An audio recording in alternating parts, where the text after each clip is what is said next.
So last night I put out a few polls on our Twitter account to gauge the temperature of the Mariners fan base on some free agency and trade topics. So we're going to go over the results coming up here on the Locked On Mariners podcast. Colby, hit it.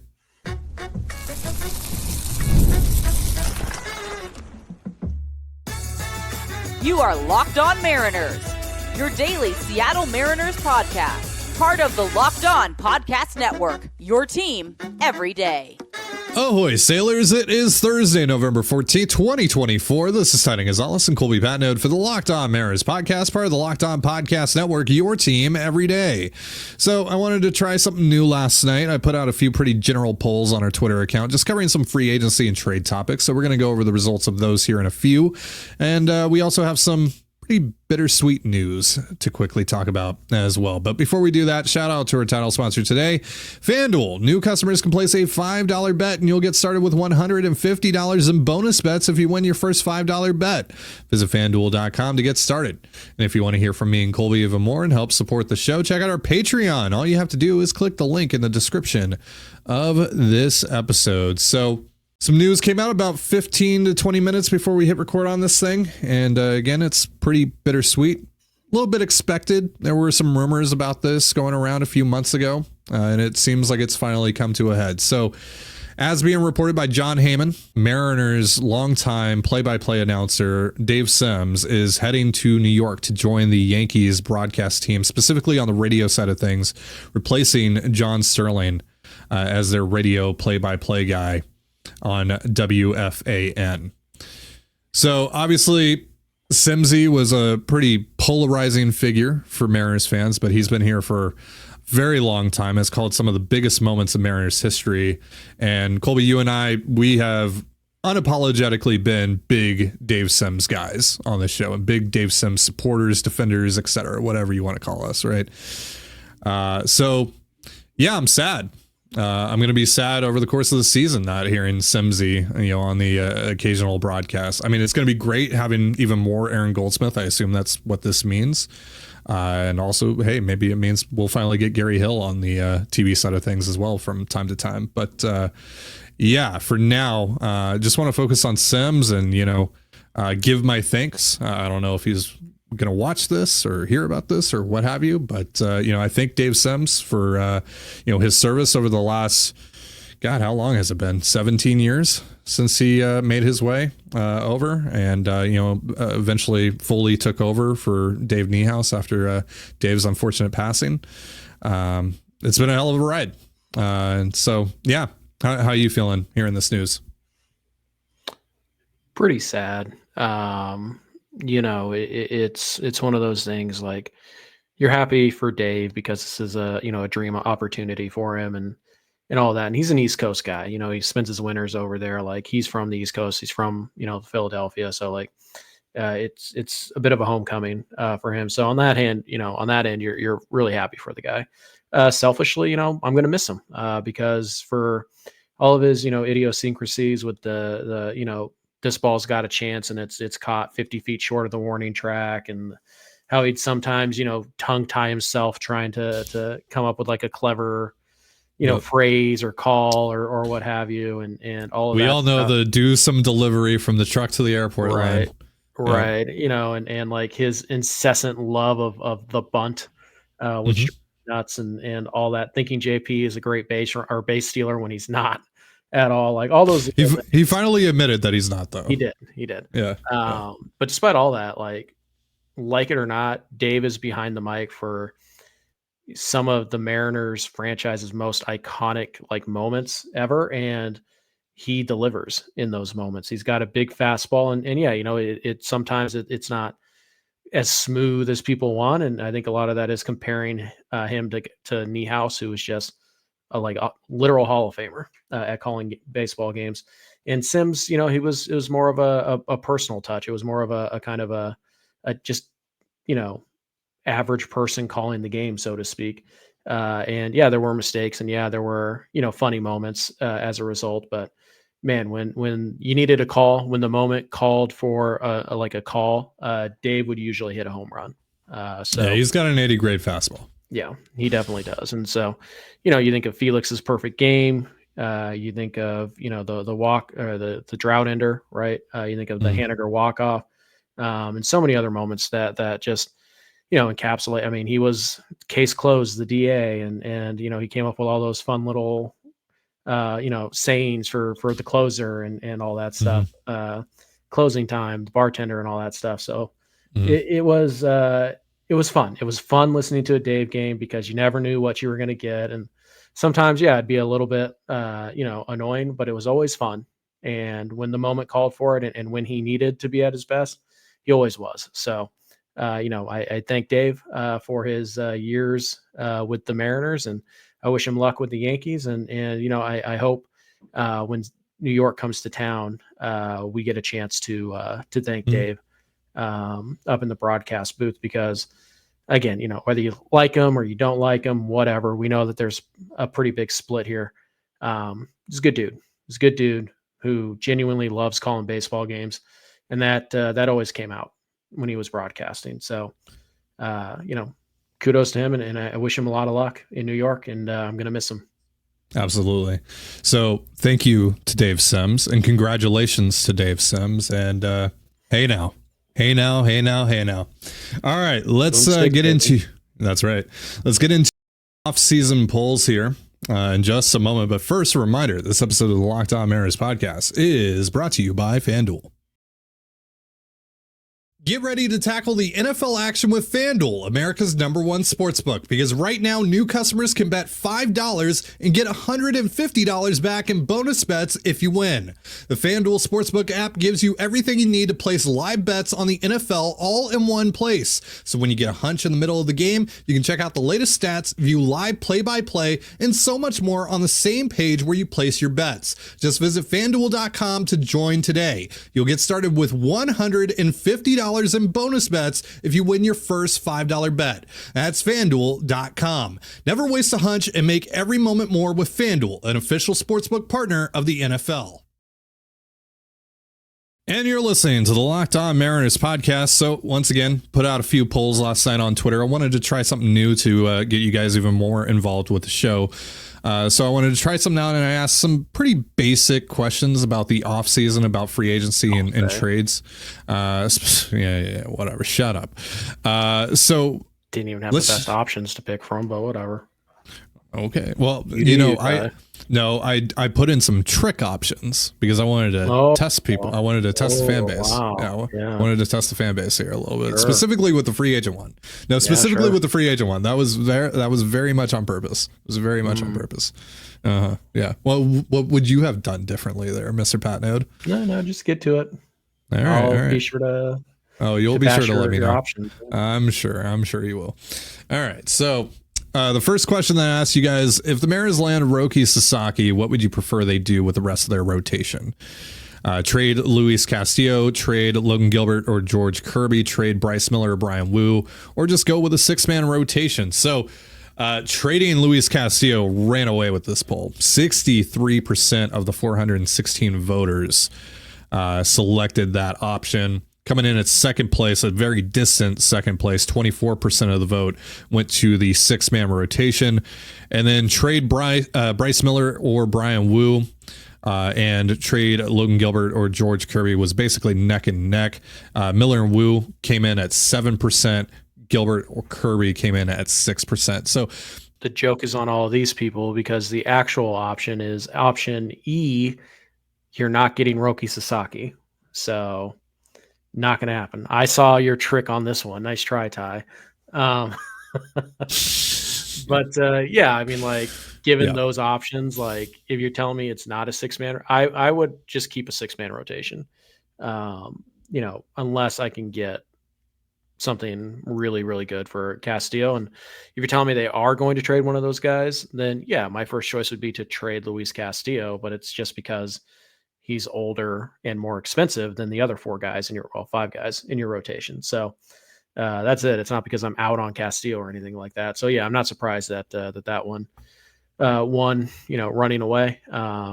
It's pretty interesting, the mix between trading Gilbert and Kirby versus Wu and Miller, that was, essentially roughly as popular as the other one. Like there doesn't seem to be a huge preference in the fan base between trading one of the. If you're not going to trade Castillo, I would have thought that trading Miller or Wu would be a much more popular idea than trading Kirby or Gilbert, but that just doesn't seem to be the case. So, it could be a case of like just trade whichever one gets you the most. I'm not surprised to see that Castillo won that one. Even though again, it's secret option E, which is you're not going to land Roki Sasaki. So this won't matter anyways. Yeah. Whatever. All right. So the second question here was, say the Mariners are willing to spend a fair amount of money on one free agent this winter. Which of these four would be your preference? Christian Walker, Gleyber Torres, Anthony Santander, or Paul Goldschmidt? And thankfully, only 3% of you took the bait, because absolutely no to Paul Goldschmidt. I could have put Jurickson Profar on there. I could have put a couple of other guys on there, but no, I went with Goldschmidt because I wanted to see. I mean, yeah. There was a site that came out yesterday that predicted Torres to the Mariners, and I think MLBTR, like half of their two of them, two of the four, yeah. That's why I put Torres on there. Sure, that seems to be more not connecting than actual tangible evidence that the Mariners are even interested in him. But sure, really was a 2-horse race, as it should have been. So these four options, it's a clear 1 and 2. Yeah, so Christian Walker comes away with a win here, 52% of the 559 voters. We got a lot more voters on this one than the previous poll. Santander comes in at second, 35%. So a lot closer than the last poll. Gleyber Torres finishes third at 10%. And then again, thankfully, only 3% of you voted for Paul Goldschmidt because, I'm good. Is that your preference as well, Walker? Probably, although I apparently am higher than anybody I've heard or read on Luke Raley just being the first baseman. Luke Raley was really, really good all year, but amazing in the final 2 months. And people are just like, you have to sign Justin Turner. You don't have a first baseman. It's like he's right there. Like Luke Raley's right there. But yeah, Walker is a guy who is insane pull power. I'm not too concerned about the bat playing at T-Mobile Park. I should say the power playing at T-Mobile Park. The bat is always a concern, but like Mitch Garver's power came fine. Like it wasn't a power issue for Garver. It was contact. And so, Walker is a little concerning that he's 34, but great season. He's coming off of a great season. He's still a plus glove at first base, which, isn't super valuable, but it is something. It is, a way to extract value if the bat does take a step back or something.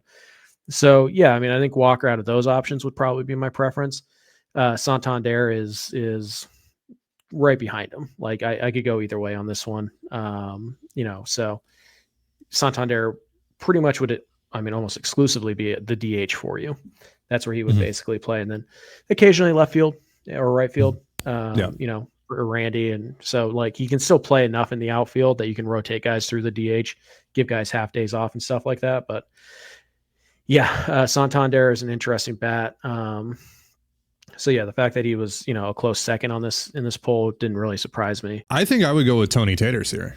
Actually, pairing him with Julio and Randy and Cal in the middle of that lineup, that'd be a lot of fun. It'd be also switchy, so that helps. Yeah, exactly. With some lineup balance and whatnot. So I'm totally fine. I think if you're looking at I think the shorter the deal, the more I prefer Christian Walker, which is usually backwards. Right. That's the other thing. Like, who gets a longer term deal here? Santander, right. If it's 5 years, I'd rather have Santander. If it's 2 years, I'd rather have Walker. So Walker is what, 3 years older? Yeah, he's 34. I think he's going to be entering his age 34 season. So he's like 3.5 years older than Santander. Yeah. So Santander probably gets a longer term contract than Walker. But just in a vacuum, I would rather have Santander than Walker. Sure. But, it works the same with both of them in that, they like signing either one of them doesn't relegate Luke Raley to a pure bench role, because if you sign Walker, Raley just kind of becomes your your fourth outfielder, and he can play all three outfield spots, and he can play first, and he can DH. So you still get him plenty of at bats. You sign Santander, Rayleigh's probably going to get most of his at bats as your primary first baseman. So they work very similar in terms of like what it does to the rest of the lineup. You just really Rayleigh just moves from primary outfield to primary first base, depending on which guy you sign. All right, so we have 2 more polls to go over here in just a moment. But first, a reminder, this episode of the Locked On Mariners podcast is brought to you by SelectQuote. The World Series, the Super Bowl, the Olympics. The world's top athletes get to play in these top-level sporting events thanks to one thing, teamwork. And teamwork can also protect your financial legacy and your family's future. SelectQuote's licensed insurance agents are the perfect teammates when shopping for customized, affordable life insurance. They can find you the right policy to keep your financial legacy safely in your family's end zone. SelectQuote is one of America's leading insurance brokers with nearly 40 years of experience, helping over 2 million customers find over $700 billion in coverage since 1985. Other life insurance brokers offer impersonal, one-size-fits-all policies that may cost you more and cover you less, while SelectQuote's licensed insurance agents work for you to tailor a life insurance policy for your individual needs in as little as 15 minutes. SelectQuote. They shop, you save. Get the right life insurance for you for less at SelectQuote.com/lockedon. Go to SelectQuote.com/LOCKEDON today to get started. That's SelectQuote.com/lockedon. You're listening to the Locked On Mariners podcast. We are going over some results here from a few polls that I put up on our Twitter account last night. Let's get into this one. Which speculated Mariners trade target do you want the most? The options were Alec Bohm, Brandon Lau, Yandy Diaz, and Josh Naylor. And Josh Naylor slightly eked this one out. This was by far the closest poll that we had. 34% for Naylor, 31% for Bohm, and then 18% for Yandy Diaz and 17% for Lau. I'm a little surprised that Yandy Diaz only got 18%. I think people are underrating Yandy Diaz a little bit. Sure. I mean, Naylor had a pretty good postseason. So I think, and obviously he played pretty deep into the postseason. So I think that's fresh in a lot of people's minds. Naylor would probably be last of these 4 guys on my list, just because he plays a position that, again, I think the Mariners are most likely to cover. And I would rather take a shot on a bat like Diaz than Naylor. Naylor's going to hit for more power. Diaz is more contact and doubles and that type of thing. I'd rather have Bohm, even though, there's legitimate concerns about him. I understand that, but third base is such a pit, that you kind of need to take a shot on somebody. And if you're going to take a shot on anybody at third base, the 27-year-old who just put up a 3.5 win season and hit 40 dubs and, had 15 to 20 home runs and vastly improved his defense. Like, that seems like the guy that I would go out and get, because like, if I don't get Bohm, it's like, am I rolling with Josh Rojas at third base again? Gross. If I don't get Naylor, what am I rolling out at first base? Luke Rayleigh. Yeah, fine. So it could be Luke Rayleigh. It could be Justin Turner. It could be Yandy Diaz. It could be there's just a lot Christian more Walker. It could be base. There's a billion options at first base this year. So I probably actually would have gone Bohm, Lau, Diaz, Naylor. It would have been my order. Now, again, the Diaz Naylor thing, it's close. Like if the Mariners prefer Naylor because he's younger and the power profile and all that stuff, like fine, that's reasonable. I think the 2 first basemen are pretty interchangeable, but the fact that they're interchangeable and one of them won and one of them got last place is a bit of a surprise. So I think Bohm to me is the easy selection here, and then I would actually say Brandon Lau is actually pretty easy second, and it's mostly just due to position scarcity. Yeah, I wonder how much of that for people is like the injury concerns, the likelihood that you'll have to platoon him with someone, like we did in our offseason plan. I mean, somebody who's already on your roster, though. It's not like you have to go out and get another player to make Brandon Lau fit. But yeah, I also think if it's just not like who's the most like who's the sexiest name, because Naylor and Bohm, they're kind of new to the trade party, and we've talked about Lau forever, especially, but we talked about Diaz for, I think we talked a little bit about him last winter, and then obviously we talked about him this summer. So I think maybe there's just some fatigue with the names that we've heard a lot of over the last year or so. I wonder if that maybe factored in as well.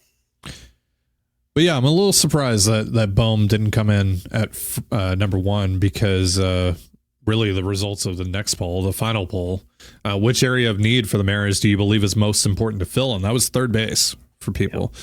Yep. The other options were second base, first base / DH, and bullpen. 52% of you voted for third base, 28% voted second base, 16% voted first base / DH, 4% voted bullpen. Now, okay, I get the prompt is most important position or area of need to fill, but only 4% for bullpen. Like, those are my people right there. Yeah, right. Yeah, I think that should have been a little bit higher. I get what the prompt is, and obviously third base is more important than bullpen, whatever. But yeah, I think most is the key word here. Yeah. Because like if you're telling me like, hey, we can either go get like an everyday third baseman, or we can go get like 2 mid-leverage arms, like, yeah, I'll take the everyday third baseman, no question. So I think when you're just kind of triaging and you're just kind of trying to, okay, what's the most important? What's like the place I need to upgrade the most at? I mean, it's reasonable that third base would win that. But I do hope that people, are ready to acknowledge, I guess, that the bullpen is a need. It is not something you can ignore. It is not the starting rotation where it's like, yeah, we don't get Sasaki, whatever. Like, I mean, it sucks because we want Sasaki, but if we don't, it's not like, oh, I guess we better move on to plan B. No, your rotation's set. Your outfield pretty much set. Like, it is, these are the 4 correct like positions to put out there. And I think when you say most important, I think it's not surprising that an everyday player essentially dominated this poll. It'd be interesting to me, like, if we did a poll that was like on a scale of like 1 to 10, how important do you think it is that the Mariners, upgrade somewhat significantly? Like, I don't know what verbiage you want to use, but I think it'd be interesting, because I think the bullpen would probably be like 6 to 8, like in that range, I would hope. And I think third base would be like 8 or 9 would be my guess. Yeah. So, I think it's just the phrasing of the question, very particular. Sure. Most important, it's probably third base, but that doesn't mean that the bullpen isn't important. I would say the bullpen is a bigger need than first base, for example.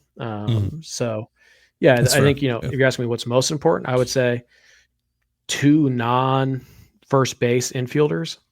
And then the bullpen is the third thing. And I think the bullpen is, I don't think the bullpen is one of those things where it's like, hey, if they do add somebody, great. If they don't, they'll figure it out. Like, no, they should be looking to add people to the bullpen.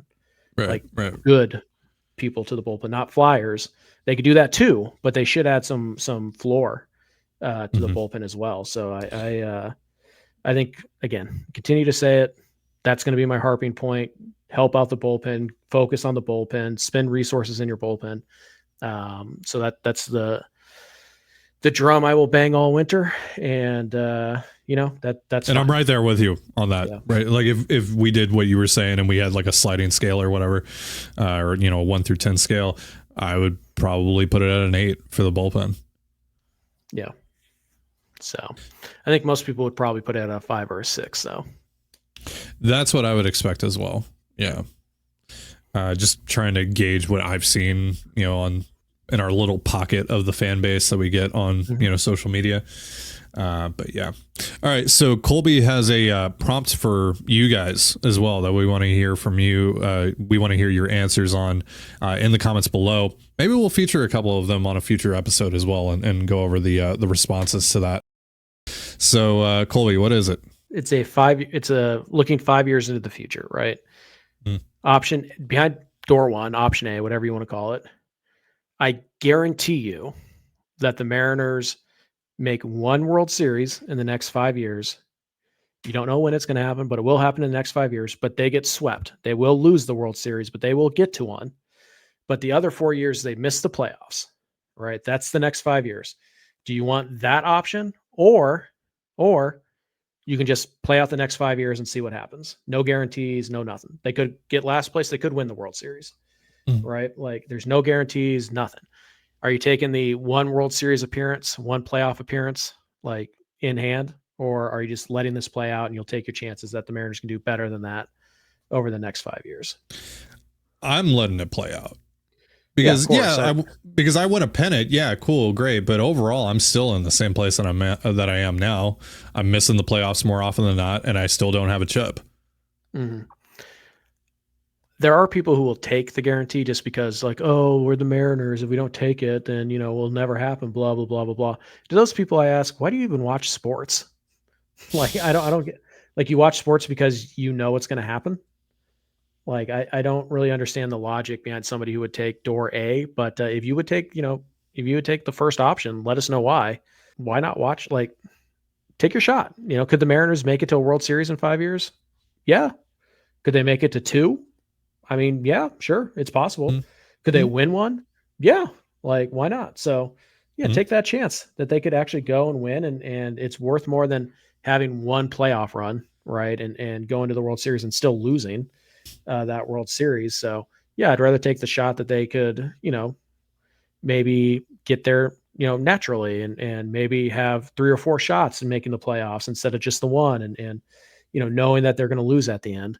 I'd rather take the shot that they could actually win the World Series in the next 5 years than, be guaranteed one appearance and it be a loss. So I will let the fates decide what happens to the Mariners over the next 5 years. Would you rather win that one pennant, knowing that you're not going to win a chip, and then miss the playoffs the next 4 years, or at least like guarantee you're going to get to the playoffs for 3 out of the next 5 years, but not make it to the World Series?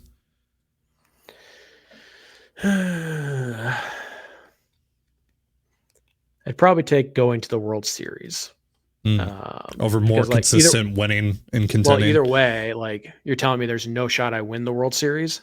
Yeah. So I would probably just take going to one over being eliminated in the ALDS 3 times. Like, do I want to be the Twins or do I want to be the Marlins? Yeah. Rather be the Marlins. But sitting through 4 seasons of not making the playoffs again. I mean, we've done it a lot. Don't get me wrong. Yeah, but whatever. Sitting through the one season where you go to the World Series has never happened. So it's true.